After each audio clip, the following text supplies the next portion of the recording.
All right, everybody, thanks for joining in. This is our second part in our John Carpenter little mini-series that we're doing. I'm sure Big Trouble in Little China will come out first. So that one's already out. I don't know if this one's going to come out the following week or not. You never know with me. Depends on, usually what it comes down to is it comes to like Friday night or Saturday, and I'm like, oh shit, I gotta put together the episode for this week yet. And so then I look through what I have to edit, and then I usually pick the shortest one. I'm like, all right, this should be the easiest one to put together. That's usually what happens, unless it's something like Friday the 13th or Halloween's approaching or whatever.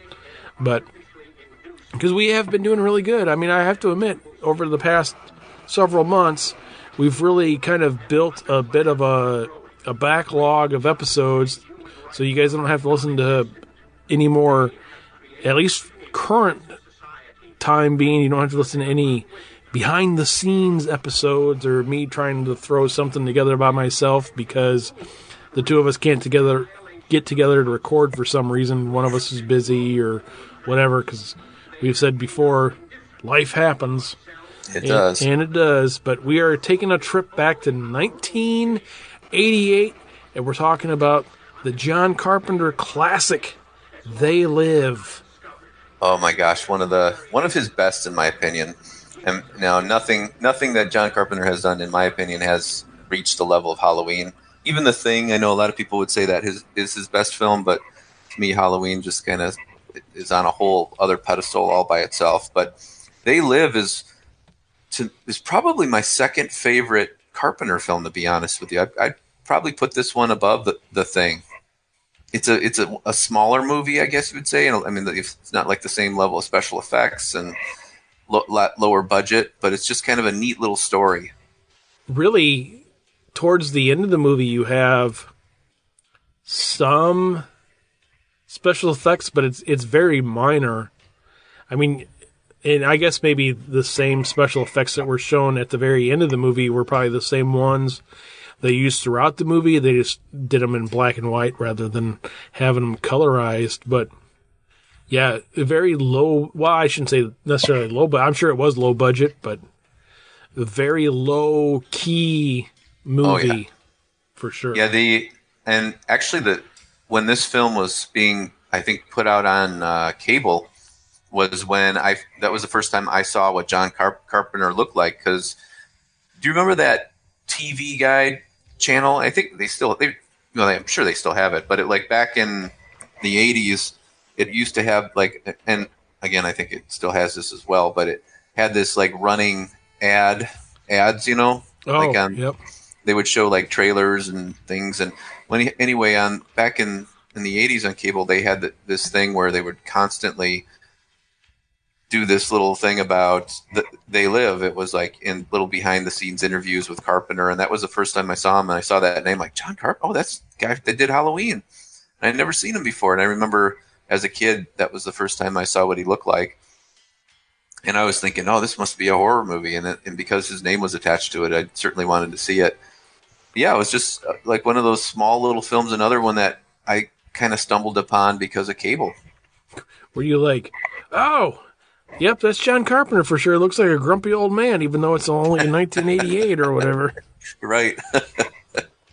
Even when I see pictures of him like on set on Halloween with like him and like Donald Pleasance talking, or him and Jamie Lee Curtis talking and stuff, I'm like, the guy was like 30 years old and he still looked like a grumpy ass old man in 77.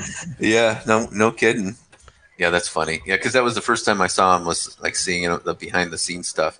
And then like the whole thing with Roddy Piper being involved. I mean, I don't know about you, but in the 80s, I wouldn't say a huge fan, but I had like some level of interest in wrestling back then. Like, and I remember my uncle was a huge WWF fan, and he would always get my brother and I those big giant rubber wrestler dolls. And we had like the ring. Yeah. So we had like the Hulk, Roddy Piper, the Iron Sheik, Andre the Giant, all those guys like in these rubber doll form. And so I was real familiar with Roddy Piper, and I thought it was kind of weird that he was in that film. It was kind of threw me off a little bit at first. So did your dad and your uncle ever get into arguments because your dad was like, "It's not real," and then your uncle was like, "It's totally real"? No, I don't think they ever did. I did see my uncle did take me to a match in Chicago once, probably at Rosemont, and we saw the final. It was like, a whole bunch of matches, and then leading up to the final one, which was the Hulk versus Macho Man. Oh, that would have been cool. Yeah, I wasn't ever a wrestling fan, but when you get to the point now in your life and you like see those, I mean, they've been icons forever, and you're like, oh man, I wish I would have done that when I was a kid. Yeah, right. They were super. It was a huge deal then. I don't think wrestling's that big of a deal anymore. I mean, it kind of had that huge comeback in was it the late '90s, 2000s with like Stone Cold and I never followed it back then, but I remember hearing about it all the time. Yeah, and I remember like I tried to get into it once when it was then. I remember like when I was a kid. I don't remember if we told this story on the air or not, but I know me and you have talked about this, but I'm going to tell it anyway. But I don't remember the kid's name, but I remember there was a kid when we were like in like 5th or 6th grade that we went to school with, and he used to tell at least some of us that his mom was dating Jake the Snake. And we're like, oh, that's awesome. I know exactly who he was. He was kind of short, wasn't he? Yeah. Yep. I know exactly who you're talking about. That's too funny. But yeah, I remember like my stepbrother was a huge wrestling fan, like when we were kids and stuff. And like we would always, me and my brother would always get into fights with him because we would be like, oh, dude, it's so fake. And then he would always be like, oh, it's so fake. Why don't you get in the ring and try it out? And all this stuff. And then, but yeah, like what you're talking about, like in the early like 2000s, I remember like trying to get into it, and it was the same stuff where, because I knew it was fake, and then I remembered like trying so hard. I'm like, all right, I'm gonna watch whatever it was, like WWF Raw or whatever it was, like on USA or whatever on Monday nights or whatever it was. But it was like, I think it was on Mondays, and I'm like, I'm gonna watch this, and I remember like trying to do it. Same thing with like I tried to get into NASCAR one year too, and then. But it was the same thing with both of them. Like, I watched it for like a month, and then I was like, this is the stupidest shit I've ever tried to watch. Why the hell am I... This is so dumb. It's so fake. I just could never really get into it. I remember watching a little bit of wrestling, like in the 80s, like it would be on Sunday afternoons or something, and I'd watch a little bit. My uncle would come over, and he'd be really into it, so it'd be on when he was there. But for me, it just never... really resonated. I think we just lost a couple of fans too, because I know there's a couple of fans out there that are big wrestling fans. Wrestler. Oh no! So, well, we're a horror website or a podcast, so I'm sorry, guys. It's fake. Yeah, it's fake. Spoiler alert. That is our shtick on here.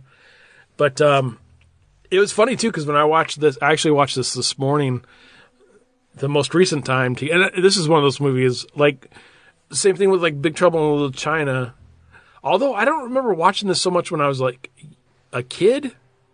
I think part of that is because of like the political commentary behind the scenes in this. Well, not really behind the scenes. I mean, it's right up front in the movie, but it's one of those things like when you get into like your 20s and you're like, yeah, that movie's telling the truth. Yeah, that's really what it's become now too. It's like one of these cult films that.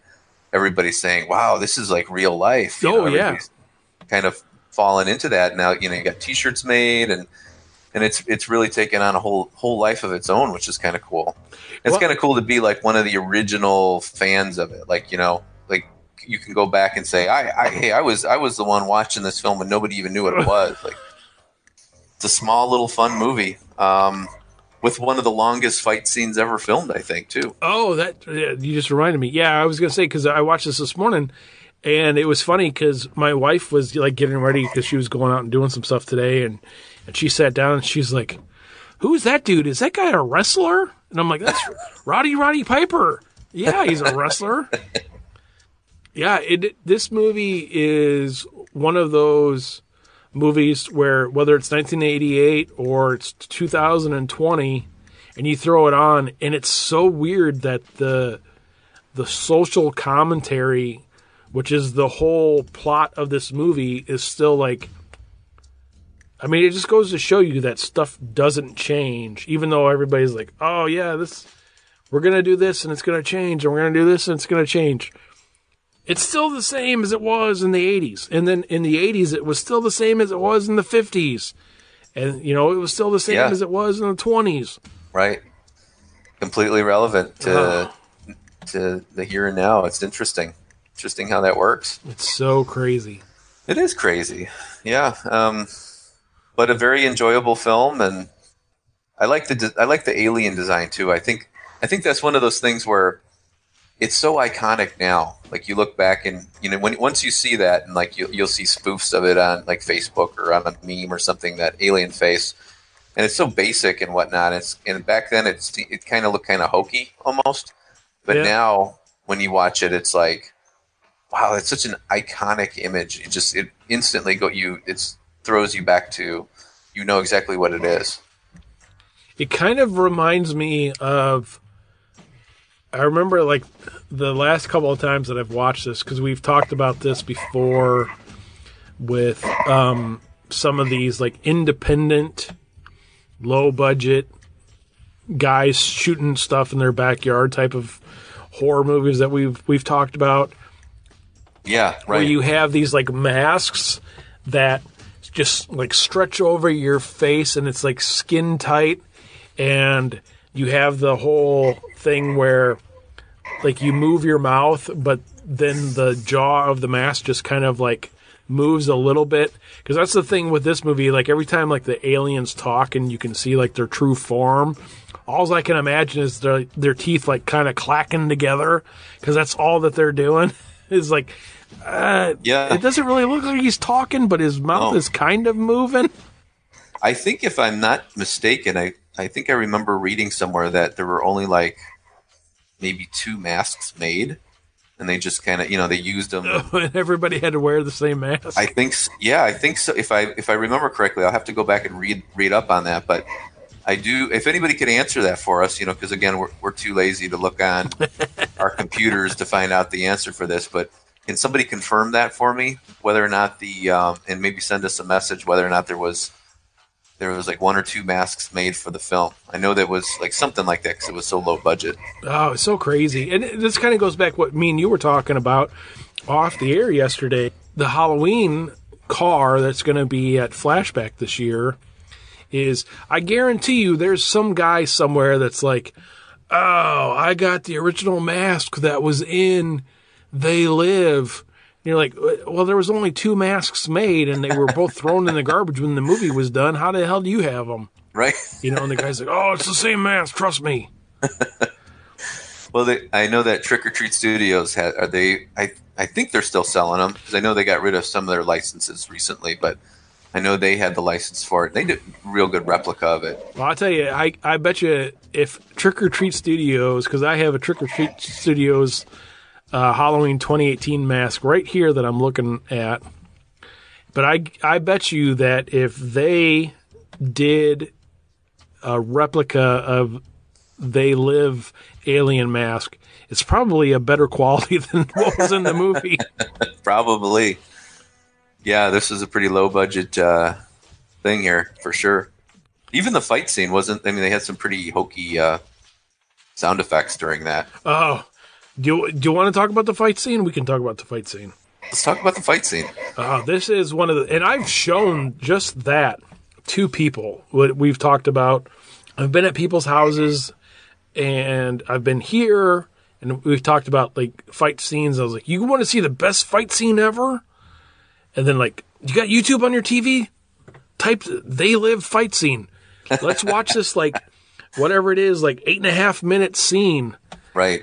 And it's like, it's so realistic, but at the same time, it's one of those things where if that happened in real life, they would be dead by the time it's over. Yeah, it's one of those. I think Carpenter was going for something with that. I think. Oh, it was because of Piper. He wanted to showcase him for that scene because he's a wrestler, and he thought it would be a good idea to give him like a good fight scene for his fans. Yeah, because there's a couple of scenes in there where they like body slam each other, and you're like, you would totally be dead if you did that on blacktop. And then there's like the one scene where he's like smashing his head into the ground. And you're like, yeah, right. And then they just get up and like kind of hug it out and like go rent a room together. And you're like, wait, what? Yeah. And then the one scene where the main girl, the main woman in the film, when she smashes that bottle on his head, that was real. I know that was a stunt that he did. I remember seeing that in that behind the scene footage thing that they were playing on the TV Guide channel. The TV Guide channel. But yeah, it's I don't know about you, man, but They Live. I think I'm gonna have to throw it into the popcorn and beer and popcorn category again. It's just like I'm trying to think what kind of beer would be good for this one. I'm thinking Budweiser for some reason. Just a straight Budweiser. I think, and what's funny is you mentioned that. I think there's a scene, like one scene in the movie where they're drinking beer, and I think they're drinking Budweiser. I think you're right. Yeah, you know what? I think you're right. I think so. Oh, maybe it was subliminally put into my brain. Yeah, obey. Don't sleep. Consume. Yeah. Great film, though, man. And what's funny is, like we were talking about before with, like, all of that stuff, is this, like, particular movie, it's, like, spawned not only the memes and stuff, but there's also, like, an Obey, like, skateboard type company that kind of took that logo and stuff. And I have a couple of, like, things from them, and people are like, oh, cool, the skateboard company. And at first I was like, oh, wait, what? No, it's John Carpenter. Like, no, that's a skateboard thing. I'm like, oh, okay, cool. Okay. I guess I'm a skateboard guy, too. I mean, I kind of am, but it was just kind of funny because I was like, oh, that's cool. That hat says Obey on it. I'm going to buy that. And then, like, other people are like, no, it's a skateboard thing. Yeah, every time I see it, the first thing I think is They Live, for sure. You know, what's funny with this movie is outside of Rowdy Piper, every time I see this movie, it's one of those things where, like, I forget that the other people that are in it. And then I'm like, oh, yeah, that's right, that guy's in it, or that she's in it. But the one thing I will say is every time I watch this, I wish that John Carpenter would have gotten Donald Pleasance to be the guy that did the over-the-air preaching that they were doing, like the hacker guy that was breaking into the... Oh, yeah, that would have been cool. Because he would have been perfect for that role, whatever that guy was. Yeah, no, that would be a cool role for him. I could picture that. That'd be great. Oh, yeah, too cool. And the other thing, too, with this movie is, and this is one of those things that I forget about every time until I watch it again, but this is one of those movies that, even though it kind of sort of has a happy ending to it, it's also one of these movies where kind of everybody dies. Yeah, kind of. Yeah, in a big way, because everything's revealed. And no, yeah, it makes sense. And it's got one of the, I remember as a young adolescent boy, it has one of the best endings ever filmed. In what way? The very last shot. Oh, with the sex scene? Yeah. The gratuitous, like, there's no boobs at all in the movie, and then John Carpenter's like, in the last 30 seconds, we gotta throw some titties in this movie. Yeah, right, last couple of seconds, that's what you get. And I wonder, knowing now what we know about Hollywood and how stuff was, I wonder if that actually was a Carpenter decision, or if that was the studio stepping in after the fact and being like, oh, there's no tits in this movie at all. We got to get some boobies on that screen. Yeah, it's interesting. That might have been the case. I wonder where because, this was a small film. Because I know, like, Carpenter's career is kind of interesting because he started out like, just kind of doing his own thing, sort of low budget films. And then he was kind of given the shot with The Thing with big studio backing him and everything like that. And then when that flopped, he kind of went back to the homegrown type of films that he was doing. And They Live is like definitely a smaller film. So I'm wondering if there was a lot of studio tampering with that one. Yeah, I don't know. It could have been. Who knows? I mean, be interesting to find out. The one thing I will say with They Live being that this came out in 88 was Carpenter had a pretty good run from Assault. I mean, he had that, whatever that weird thing was, he came out first. That like almost student film thing. Whatever, right, Dark Star or whatever it was. Dark Star, right. And then he had Assault on Precinct 13, which is a great movie. And then you had Halloween. But he had a really pretty good run from Assault on Precinct 13 to They Live, which came out in the late 80s. And then he had a series of crap movies that came out. And then one of my personal favorites of John Carpenter's, which was Vampires, that came out in 1998. But he hasn't really done anything other than that one movie, at least to me, that is even noteworthy since They Live, which is so weird that, and I mean, I joke about it all the time that he's a grumpy old man and, he had a handful of good movies, but it's so weird that somebody that is so idolized really hasn't made that many great movies. I mean, you had pretty much everything that he made from 6 to 88, which I would consider pretty good. But, he made a bunch of movies in the 90s and stuff, which kind of fell in line with everything else that came in the 90s, which was garbage. Yeah, pretty much. But, I mean, even as like that movie that he came out with in whatever it was, 2010 or whatever, or 2009 or whatever, the Ward movie. The Ward, yeah. Which, I mean, that movie wasn't that good. It's not something I'd ever go watch again. It wasn't as bad as I think a lot of people said it was, though. I thought it was like an okay film. But I didn't hate it. Oh, see, my thing was like, as soon as the opening credits finished, I was like, oh, I know what this movie's going to be. Really? And it was, exactly. I mean, it was completely predictable.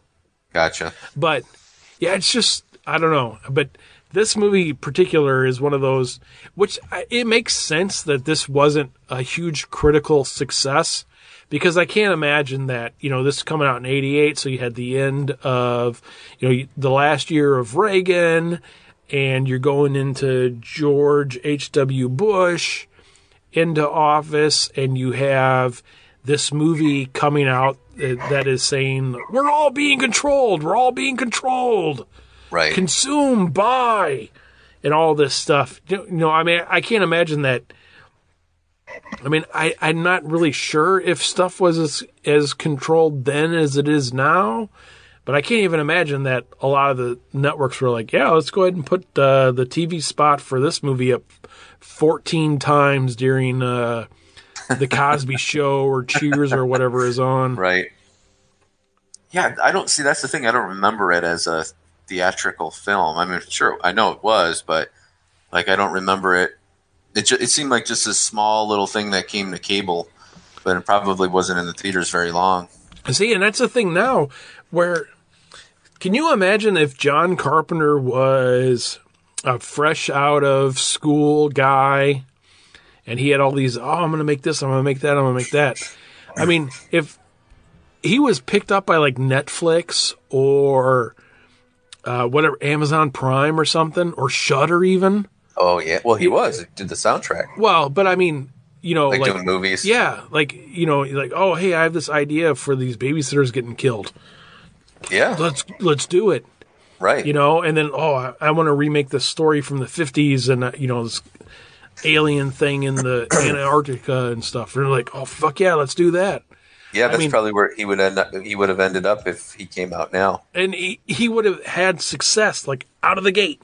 You know, it wouldn't have been because that unfortunately with outside of Halloween, I mean that's kind of been John Carpenter's thing. Is yep, I'm going to make this movie. It's going to get released theatrical.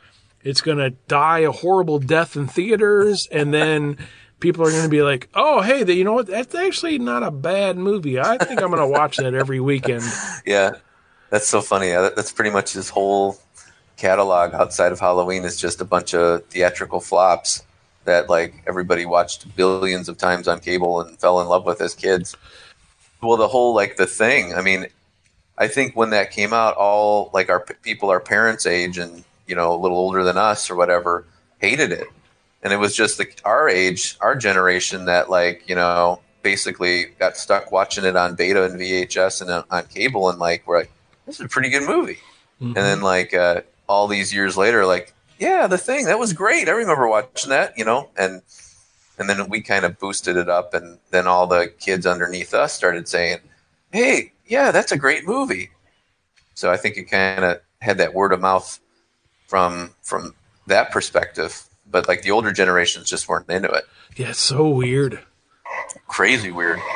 But I still say I will say without hands down Halloween is his absolute masterpiece. I mean just from the score, the directing, the whole the way that film was put together that there's I don't think anything he's done ever lived up to what Halloween was in, you know, at least in my eyes. Yeah, and I would agree with that. But it's so funny with outside of Halloween, almost all of the movies that he made in the 80s, and then for me personally, vampires that came out in the late 90s, you could swap any of those movies for number 2 at any given time. You know, you'd be like, oh man, I love The Thing. And then watch They Live, and you'd be like, oh, you know what? Nope, I love They Live more than I love The Thing. And then like watch Big Trouble in Little China and be like, oh, nope, I love this more than that. Right. Or watch, you know, The Fog and be like, oh man, I love that more than this. It's just, I mean, it's so weird that you had this guy that was making all these great movies. I mean, he's still kind of doing stuff, you know, behind the scenes or whatever. But it goes back to with what I've said for years is he's just this grumpy old man. And I think he's a grumpy old man because he's like, why the fuck don't I have the success that I should have? I think that's true. Yeah, I think he was very pissed off that, like, you know, his career didn't turn out the way he wanted. But he's also warmed up to it quite a bit in the last handful of years. I think he's noticed he's got this huge fan base. People love his movies. And he's really enjoying being John Carpenter, the director, now more so than I think he ever did, even in his heyday. Well, we'll see. Maybe we'll get lucky, and before he kicks it, we'll get another John Carpenter movie. That'd be cool. That would be cool. See what he does. Although I said that in 2009, I was like, "Oh, cool! John Carpenter's making another movie," and then The Ward came out, and then I was like, I take it back. It's not cool." All right, so I give They Live a giant thumbs up. I'm going to join you with that, and I'm going to add some beer and popcorn with that thumbs up. And, yeah, just kick back and, you know, do a double feature, maybe toss in The Thing and They Live or Big Trouble in China and They Live. And, you know, you can't go wrong with those two.